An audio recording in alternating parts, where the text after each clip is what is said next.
नमस्कार साथियों, एक बार फिर से आपका स्वागत है मेरे टेरिस पर, मेरे YouTube channel my terrace my farm के जरिए।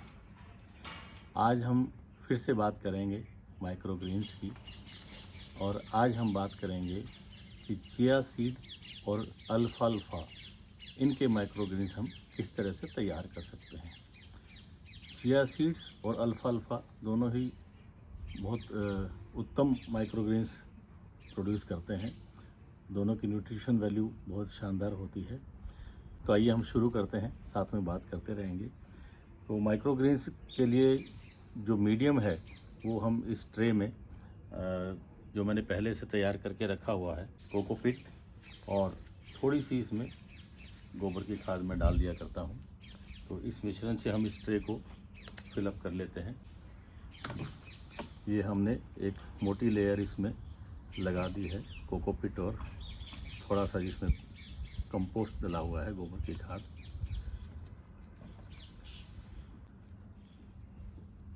इसको लेवल करके, और हम इसके, चूँकि ये थोड़ा सा ट्रे का साइज़ ठीक है, तो मैं इस एक में ही दोनों ही तरह के माइक्रोग्रीन्स ग्रो करने वाला हूँ, चिया सीड का और अल्फाल्फा का। आधे पोर्शन में हम चिया सीड डाल देंगे और आधे पोर्शन में अल्फाल्फा डाल देंगे। साथियों, माइक्रोग्रीन्स की जो हम बात करते हैं, वैसे देखा जाए तो हम बचपन से ही माइक्रोग्रीन्स का एक छोटा रूप यूज़ करते आए हैं, जिसे हम घरों में जैसे हम स्प्राउट करते हैं।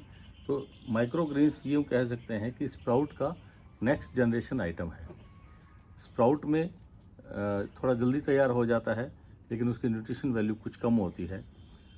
पचने में वो माइक्रोग्रीन्स के अपेक्षा थोड़ा ईजी होता है, और माइक्रोग्रीन्स ज़्यादा न्यूट्रिशन वैल्यू रखता है, थोड़ा देरी से तैयार होता है, लेकिन बहुत ज़्यादा पोषक तत्व इसके अंदर होते हैं।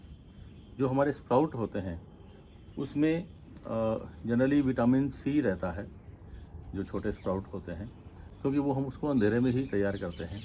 लेकिन जब हम इसको बाद में अंकुरण के बाद, माइक्रोग्रीन्स के केस में, जब हम इसको धूप में या सनलाइट जो देते हैं, डायरेक्ट धूप नहीं देते हैं, सनलाइट में जब रखते हैं, तो इसमें विटामिन ए और विटामिन के का भी डेवलपमेंट होता है, और एंटीऑक्सीडेंट और फाइबर की इम्प्रूवमेंट भी होती है।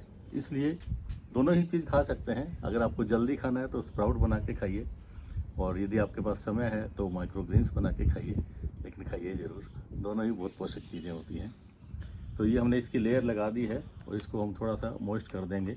ये हल्का हल्का स्प्रे का काम इसमें हो जाता है, क्योंकि अभी मैंने सीड डाला नहीं है, इसलिए ज़्यादा दिक्कत नहीं है। सीड डालने के बाद बोतल से स्प्रे करेंगे, जिससे कि सीड बाहर नहीं आए। तो हमने इसको हल्का मॉइस्ट कर दिया है, और अब इसमें हम सीड डालेंगे, चिया सीड और अल्फाल्फा। अल्फाल्फा जो है वो लगभग इसको जंगली मेथी भी बोलते हैं, और मेथी जैसा ही दिखने में होता है। ये मैंने ऑनलाइन मंगवाया हुआ है। तो इसको हम यहाँ स्प्रिंकल कर देंगे आधे पोर्शन में, और अच्छा सा डेंस स्प्रिंकल कर देंगे, ताकि हमारे माइक्रोग्रीन्स जब बनकर तैयार होंगे तो हमें अच्छा एक फुल बाउल माइक्रोग्रीन्स का मिल जाएगा। थोड़ा इसमें ध्यान रखने की बात ये है चिया सीड में, और क्योंकि मैंने एक बार पहले भी ग्रो किया है, और वो मैं आपको इस वीडियो के आखिर में बताऊंगा भी कि मेरे 4 दिन के बाद कैसा रिजल्ट रहा था। उसकी हार्वेस्ट मैं आपसे शेयर नहीं कर पाया हूँ, क्योंकि मेरी छत पर बंदर आ गए थे और उन्होंने उसका नुकसान कर दिया था। लेकिन उससे मेरे को जो सबक मिला वो ये कि इसमें पानी ज़्यादा नहीं लगना चाहिए। पानी ज़्यादा लगने से, क्योंकि इनके जो स्टेम हैं वो बहुत पतले होते हैं, तो पानी ज़्यादा लगने से वो गिर जाते हैं, और वो प्रॉपर तरीके से माइक्रोग्रीन्स तैयार नहीं हो पाते हैं। तो पानी की मात्रा थोड़ी कंट्रोल रखनी पड़ेगी। चाहे तो हम ऊपर से स्प्रे करें, और यदि नीचे पानी की ट्रे लगा रहे हैं, जैसा कि मैंने पिछले वीडियो में बताया था, तो उसको बहुत कम उसके अंदर पानी रहना चाहिए। ये चिया सीड है, इसको भी हम यहाँ स्प्रिंकल कर देते हैं। माइक्रोग्रीन्स में आपको जब एक बार अंकुरण हो जाए, तो उसमें लगातार वॉच रखना रहता है कि जो आपका सोइल मीडियम है, या जो कोकोपीट का जो मीडियम आपने तैयार किया है, वो सूखना नहीं चाहिए, लेकिन बहुत ज़्यादा गीला भी नहीं रहना चाहिए। तो हल्का हल्का स्प्रे हम उसके ऊपर कर सकते हैं। ऊपर से स्प्रे नहीं करना चाहिए, तो जो मैंने पहले बताया, हम उसको नीचे एक पानी की ट्रे लगा करके उसका भी यूज़ कर सकते हैं। तो ये हमने चिया सीड भी इसमें स्प्रिंकल कर दिया है। अब इसके ऊपर हम एक छोटी लेयर हमारा जो मीडियम है कोकोपीट वाला उसके लगा देंगे, ताकि बस उतना ही कि हमारा सीड जो है इससे कवर हो जाए। साथ ही बहुत सारी चीज़ें हैं जिनके आप माइक्रोग्रीन्स बना सकते हैं।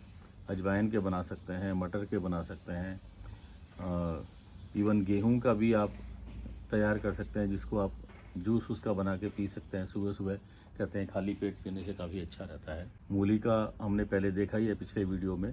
मूली है, सोगरी है, ये सब चीज़ों के बन सकते हैं। मटर, मोठ, मूंग, इवन आप चाहें तो राजमा का भी माइक्रोग्रीन्स बना सकते हैं।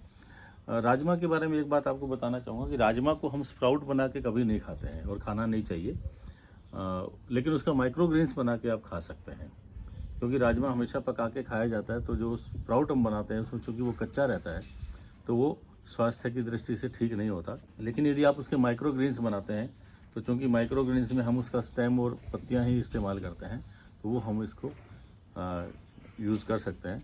मैं अगले किसी वीडियो में ट्राई भी करूँगा कि एक बार उसका भी माइक्रोग्रीन बनाऊँ और आपके साथ उसको शेयर करूँ। तो ये हमने इसको कवर कर दिया है और अब हम उसको हल्का हल्का पानी इसके ऊपर स्प्रिंकल कर देंगे। वही मेरी जो नाई वाली बोतल है उससे, क्योंकि अब उसमें सीड डला हुआ है तो अभी उसमें मैं ज़्यादा ज़ोर से पानी नहीं डालूँगा। हल्का हल्का हम इसको स्प्रिंकल कर देंगे। और जैसे हमारा चेहरा नहीं साफ़ करता है नाई, हल्का हल्का बौछार हमारे ऊपर पड़ती है, बड़ा आनंद भी आता है उसमें, तो वैसा ही आनंद इन बीजों को भी आए, इसलिए हल्की हल्की बौछार हम इसके ऊपर पानी की कर देंगे और फिर इसको ढक के रख देंगे।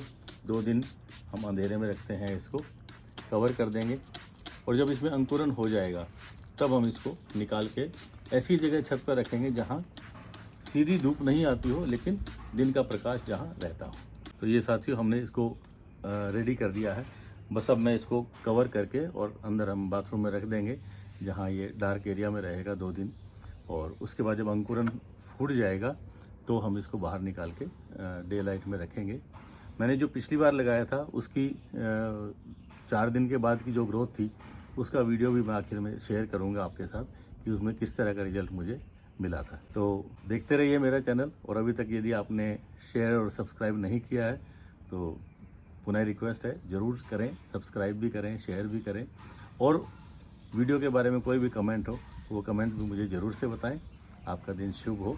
नमस्कार। ये आप देख सकते हैं 4 दिन बाद का रिजल्ट है, 4 दिन बाद की ग्रोथ। ये चिया सीड है।